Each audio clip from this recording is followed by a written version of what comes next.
L'actualité mondiale reste marquée par la guerre tarifaire déclenchée par l'administration Trump. Cette décision unilatérale et protectionniste, qui a pris particulièrement la Chine pour cible, n'est guère profitable à aucune partie, y compris les États-Unis. Les tarifs douaniers ont érodé la confiance des investisseurs vis-à-vis du marché.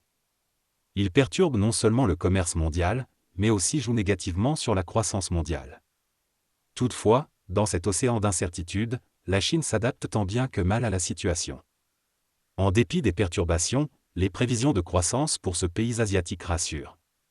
En prenant en compte les données du Bureau national des statistiques publiées dimanche 27 avril, le secteur manufacturier de haute qualité maintient le cap d'une bonne cadence, affichant un taux de croissance de 14,3% en mars, ce qui en fait un moteur stratégique du développement industriel.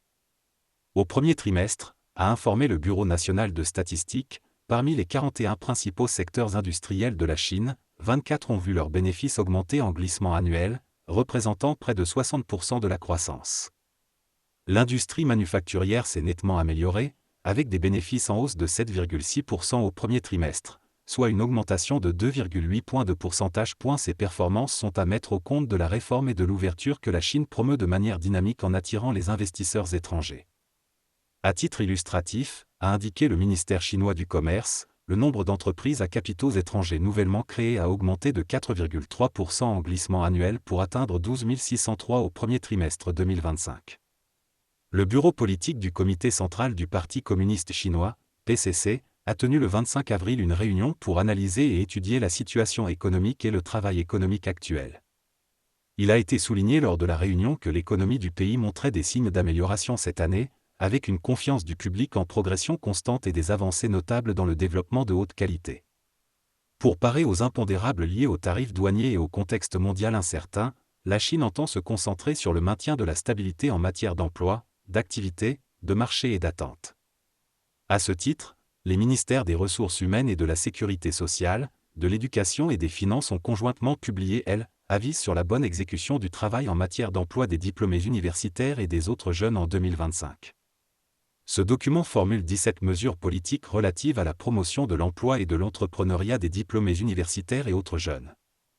Sur la même lancée, le ministère du Commerce a pris l'engagement d'apporter un appui conséquent aux entreprises de commerce extérieur pour développer les ventes intérieures. Grâce aux activités d'approvisionnement, les entreprises de commerce extérieur ouvrent de nouveaux canaux de vente et, celles acheteuses trouvent de bonnes sources de marchandises. Il est impératif de coordonner le travail économique national avec les efforts déployés dans le domaine de l'économie et du commerce sur le plan international, de bien gérer les affaires intérieures avec constance, de rester résolument engagé dans l'élargissement d'une ouverture de haut niveau. En un mot, la Chine a pris le pari de la résilience face à cette situation délicate en misant sur une planification rigoureuse et une mise en œuvre efficiente des mesures concrètes pour assurer une gestion efficace du travail économique. La réunion de vendredi a envoyé un signal très fort montrant que le gouvernement chinois était pleinement préparé et disposait de plans et de politiques pour faire face à l'énorme et incertaine guerre commerciale lancée par le gouvernement américain, ce qui rassure non seulement l'économie chinoise, mais aussi l'économie mondiale.